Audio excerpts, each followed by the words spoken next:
Botswana Prison Services and Botswana Open University partner to improve prisoner rehabilitation.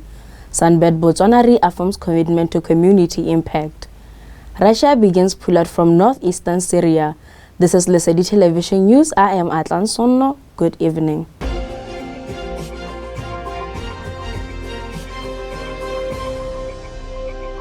Says responsible business goes beyond governance and compliance and must be reflected in community impact. Speaking during the company's corporate social investment engagement, General Manager Cholofelo Makhoen said progress should not be measured by profit alone, but by the positive difference made in people's lives. Our presence here reflects our belief that progress is measured not by just profits, but positive difference.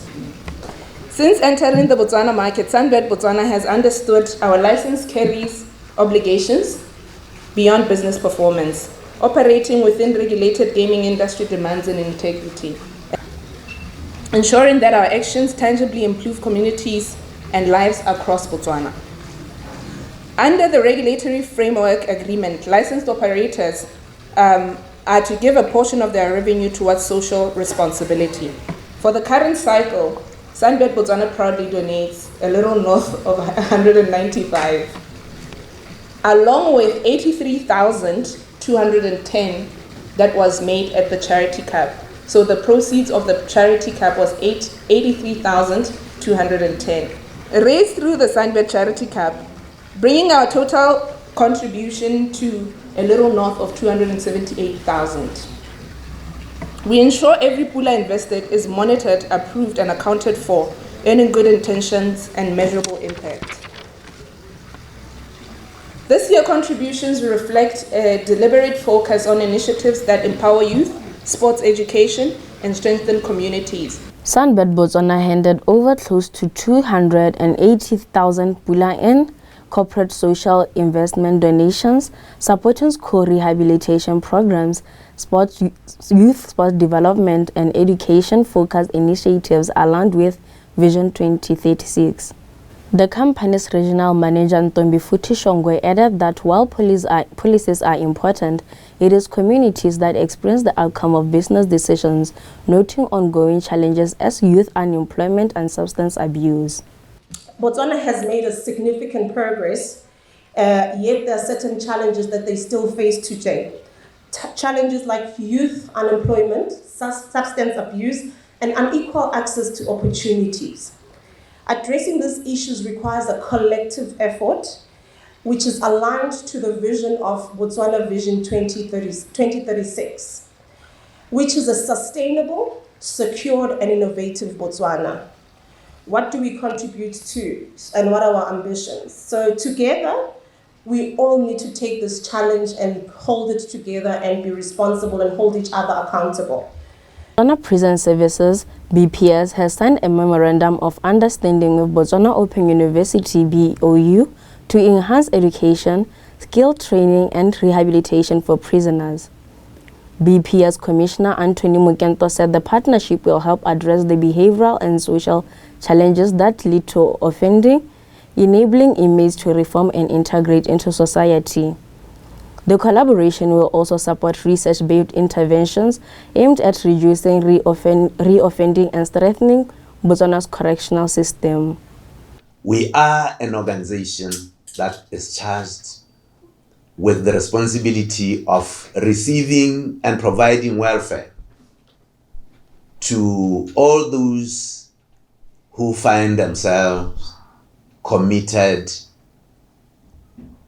for detention in prisons.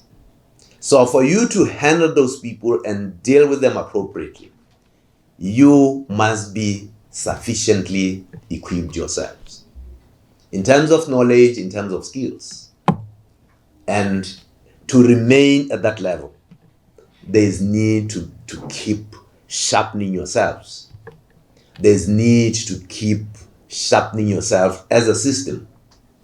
And the only instrument possibly available to do that is education.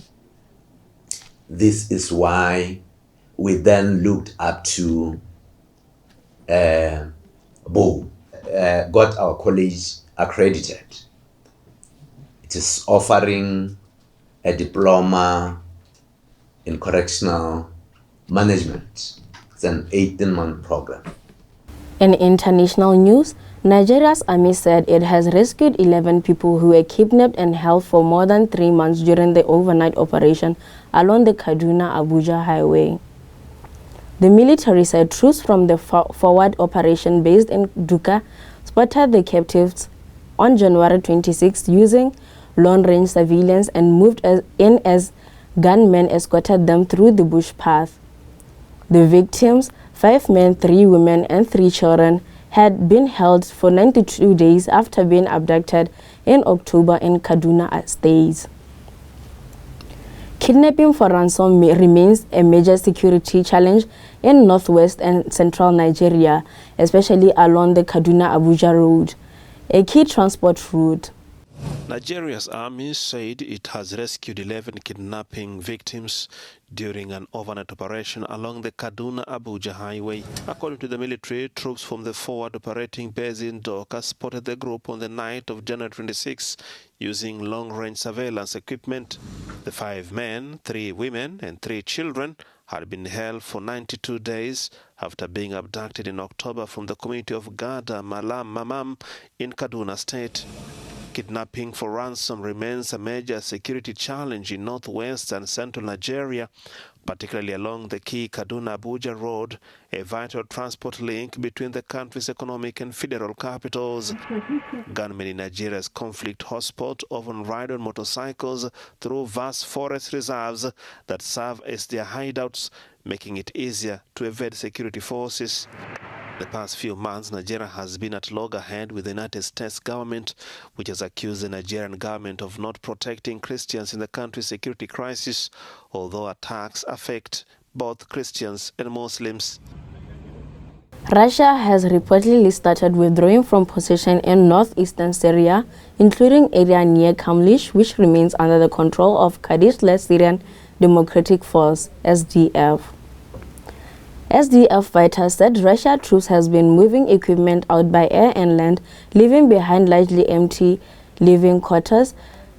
Russia has officially confirmed the withdrawal.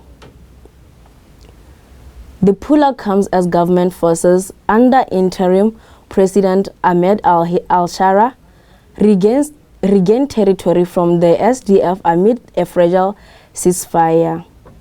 Despite reducing its footprint in the northeast, Russia is expected to maintain its air and naval base along Syria's Mediterranean coast.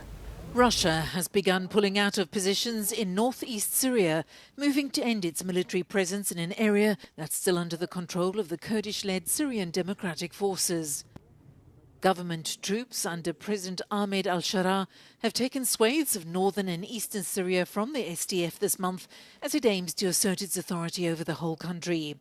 A fragile ceasefire between the two sides was extended on Saturday for 15 days. Russian forces started pulling out and evacuating from the base at Kamishlo airport some 5-6 days ago, but they remain in Kamishlo. They took away their equipment by planes and by land, but we don't know whether it's going to Hameimin Air Base or Russia. But they still have a presence in Kamishlo until this moment, and they're evacuating the airport bit by bit. Russia was a close ally of ousted President Bashar al-Assad during the civil war, but has established ties with al-Shara since he seized power over a year ago. It's expected to retain a presence at its air and naval bases on Syria's Mediterranean coast. The Syrian interim president is due to meet with his Russian counterpart Vladimir Putin in Moscow on Wednesday. This was Lesedi Television News. I am Atlan Sonno. Good evening.